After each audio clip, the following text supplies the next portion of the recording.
Hey folks, have you noticed that as we get older, our circle of friends often becomes smaller, yet somehow life feels lighter, calmer, and more peaceful? If you're in your 60s, 70s, or beyond, or caring for an aging loved one, you know exactly what I mean. That peace isn't just luck, it's wisdom. But often, without realizing it, we hold on to relationships that quietly block that peace we've worked so hard to earn.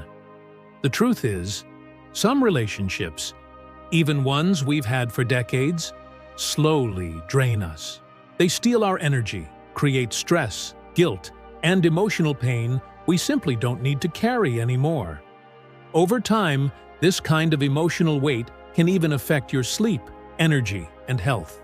So today, let us talk honestly about something vital for your well-being.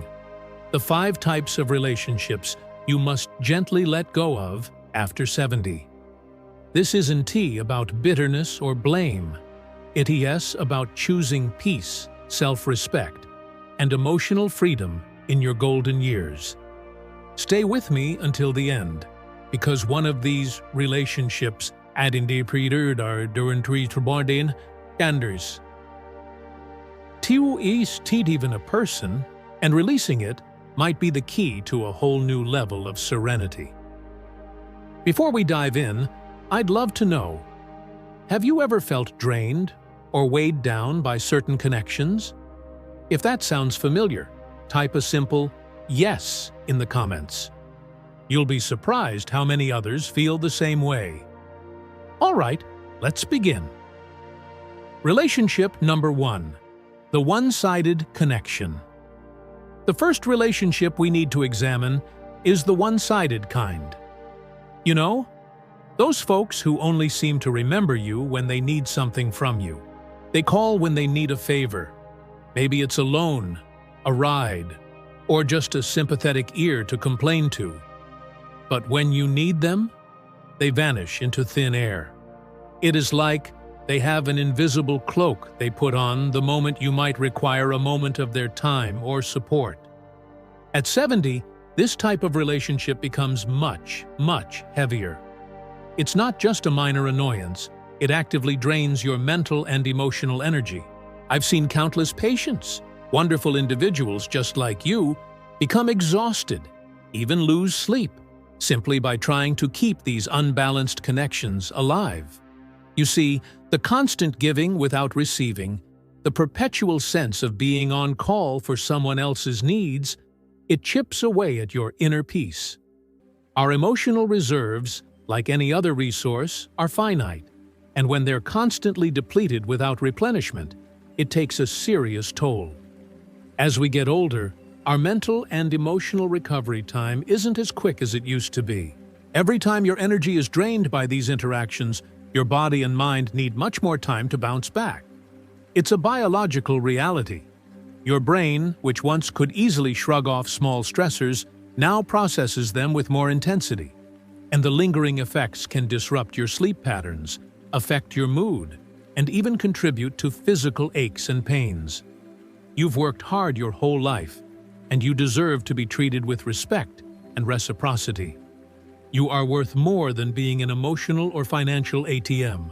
You might find yourself feeling unappreciated, taken advantage of, and after every conversation, you're left feeling sluggish and irritable. Perhaps a knot forms in your stomach when you see their name pop up on your caller ID.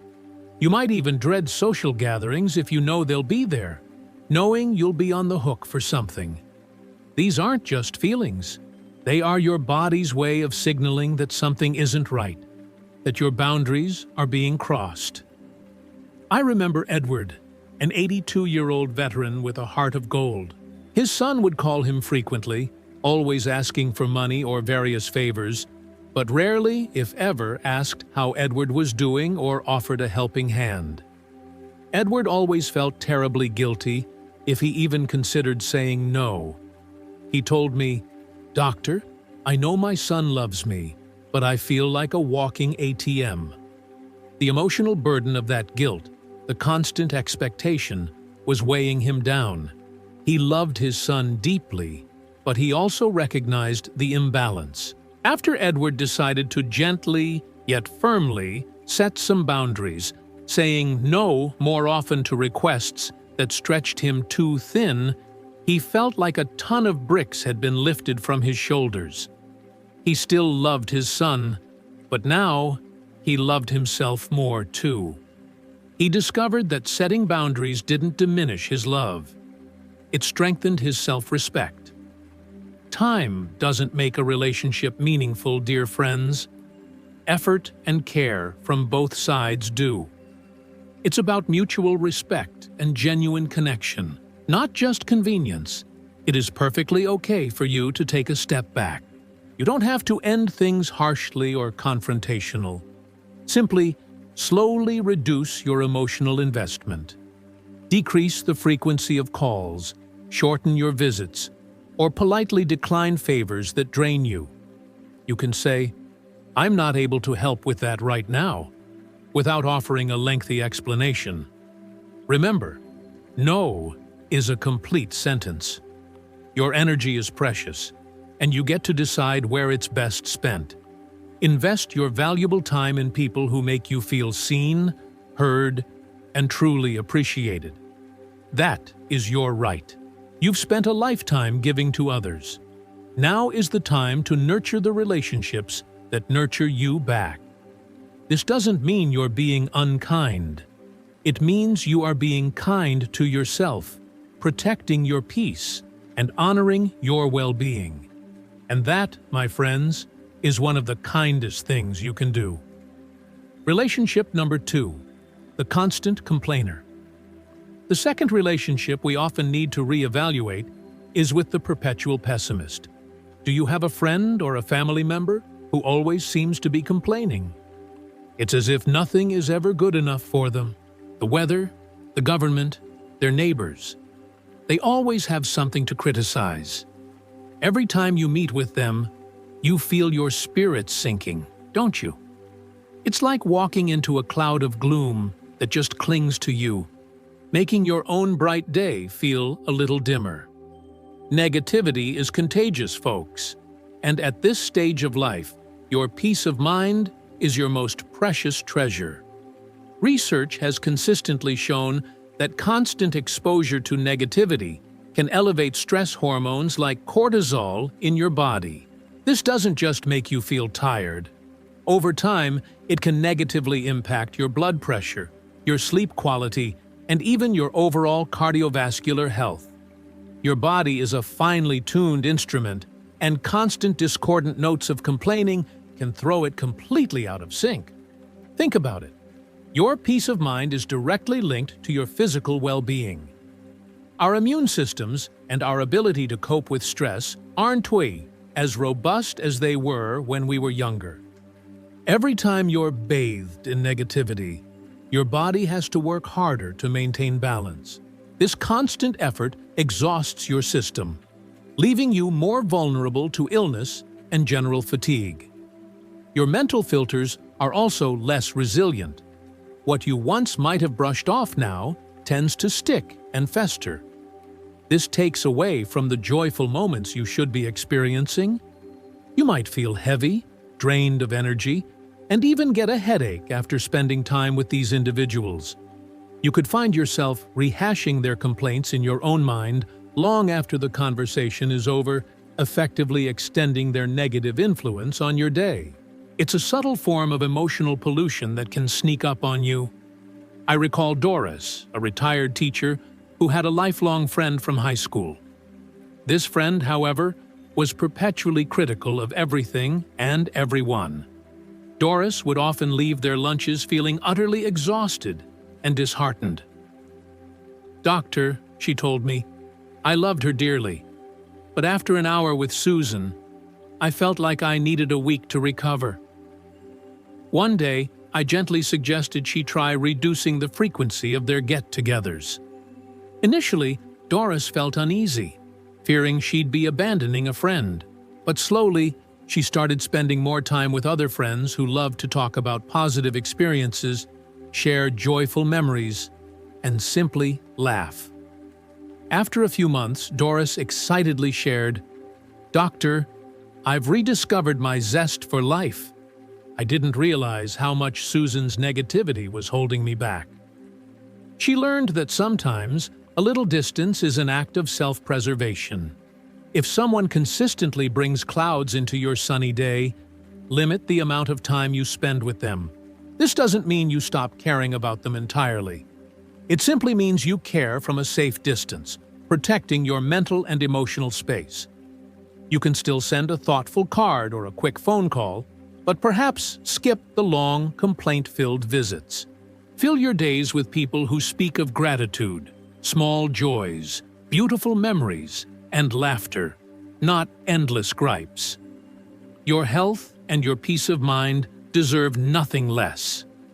You've earned the right to cultivate a garden of positivity around you. Sometimes, loving someone also means creating a healthy distance for both your sakes, allowing peace to thrive. If you agree that peace of mind is priceless, comment "peace" below. Relationship number 3. The manipulative family member. This can be a truly painful one, but it's often the most critical to address. Sometimes manipulation comes disguised as love, making it incredibly hard to identify and even harder to confront. A family member might try to guilt-trip you into doing things you genuinely don't want to do. They might say things like, "Mom, Dad, you never call me anymore. You care more about your friends than your family? After everything I've done for you." These words cut deep because they tap into your inherent desire to be a loving and supportive family member, twisting it into a weapon of control. These words, seemingly harmless, create an immense psychological burden. They make you feel obligated and trapped, rather than freely loved. This pervasive feeling of guilt and obligation can lead to chronic stress, which directly impacts your blood pressure and your sleep. Your body doesn't differentiate between physical and emotional threats. It reacts to both with the same stress response. The constant pressure of feeling like you owe someone, or that your love is conditional, erodes your sense of self-worth and autonomy, leading to anxiety and even depression. At 70, your time and energy are sacred. You have dedicated your life to others, raising families, working, and contributing. Now, you have the right to prioritize yourself and your well-being. Accepting manipulation robs you of your autonomy and your joy in life. Every time you cave into guilt, you're telling yourself that your feelings and needs are less important. This can lead to a profound sense of loss, a feeling that your golden years are being hijacked by the demands of others. You've earned the right to live your life on your own terms, with dignity and respect. Gradually, you begin to feel like you're doing everything out of obligation, not out of genuine willingness or love. And this leaves you feeling utterly exhausted and stripped of joy. The things you once might have enjoyed doing for them now feel like chores, burdened by unspoken expectations and a sense of resentment. This isn't a true connection. It's a form of emotional servitude. I had another patient, Patricia, a very sweet 78-year-old woman. Her daughter constantly reminded her of all the sacrifices she had made for her mother. Patricia always felt she had to agree to every request, even when she was terribly tired or simply didn't want to. "Doctor," she confessed, "I feel like I'm walking on eggshells all the time. I love my daughter, but I feel like I'm losing myself." After we talked about setting boundaries, Patricia gradually learned to say no, kindly but firmly. She started by offering alternatives or simply stating her limitations without apology. She told me, "Doctor, I still love my daughter, but now I can love her without feeling taken advantage of. It's a different kind of love, a healthier one." Her life was completely transformed. Love should never make you feel trapped or guilty, should it? True love is about freedom, mutual respect, and genuine care, not control or obligation. It is absolutely fine for you to set boundaries. Even with family, boundaries aren't walls that keep people out. They are gates that allow peace to come in and stress to go out. Learn to say no politely but firmly.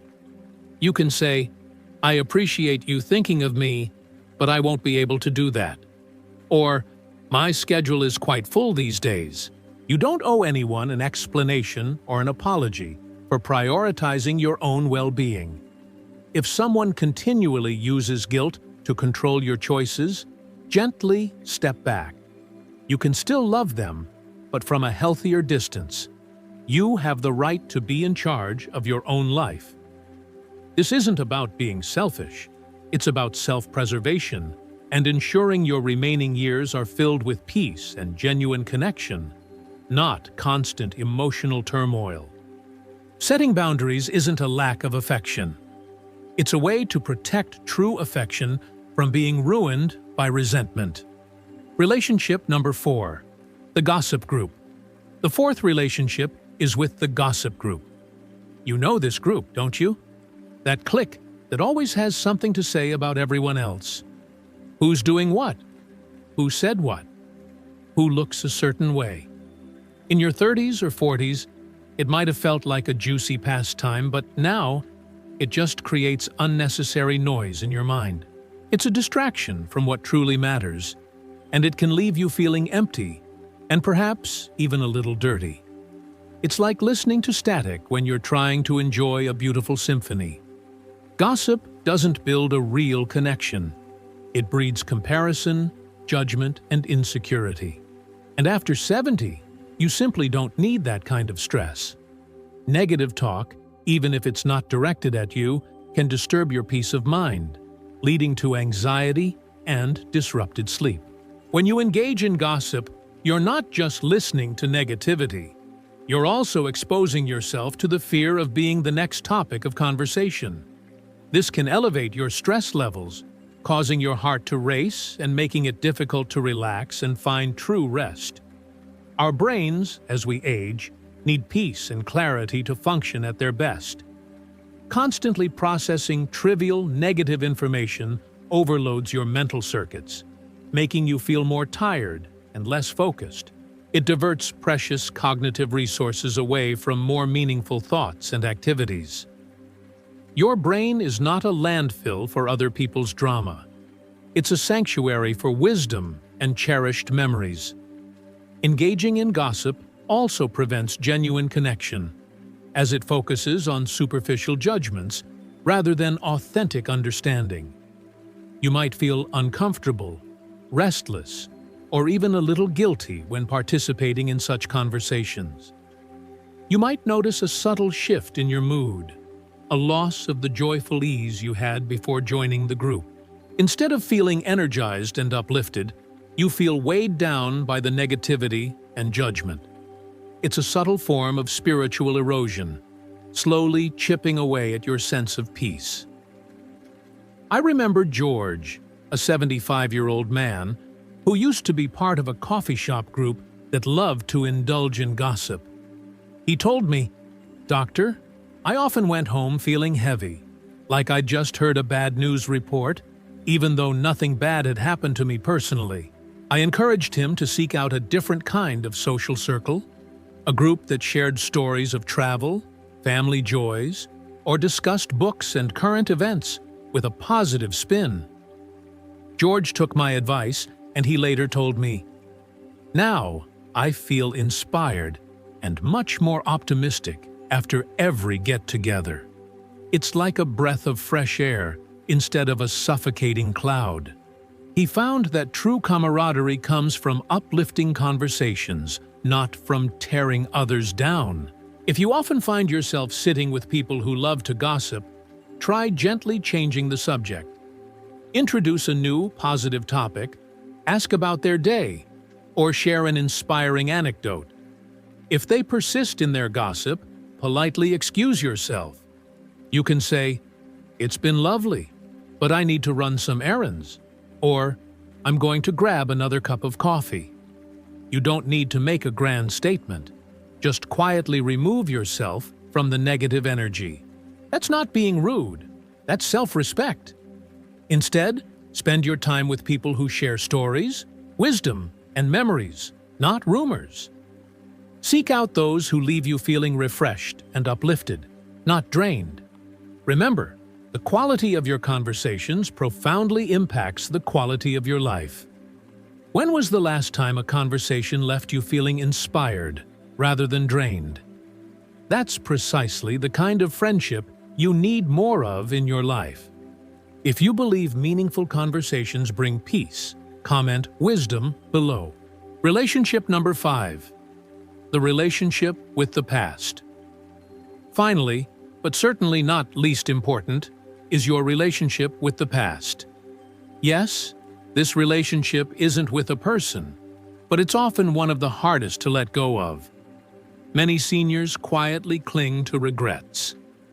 I should have saved more. I wish I had forgiven my brother/sister.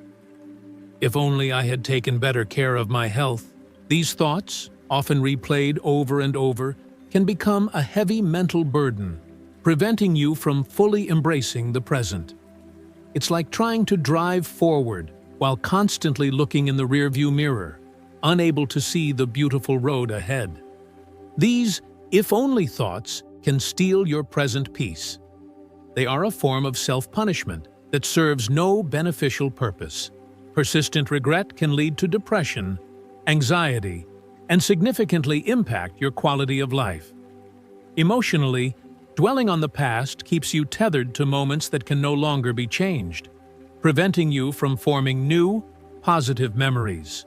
Physiologically, this constant mental rumination activates your body's stress response, leading to chronic inflammation, increased heart rate, and difficulty sleeping. Your mind is a garden. If you constantly water the weeds of regret, you'll have little room for the flowers of joy. As we age, we tend to reflect more on our lives. If we solely focus on mistakes or regrets, we miss the joy of the present and the opportunities to create new memories.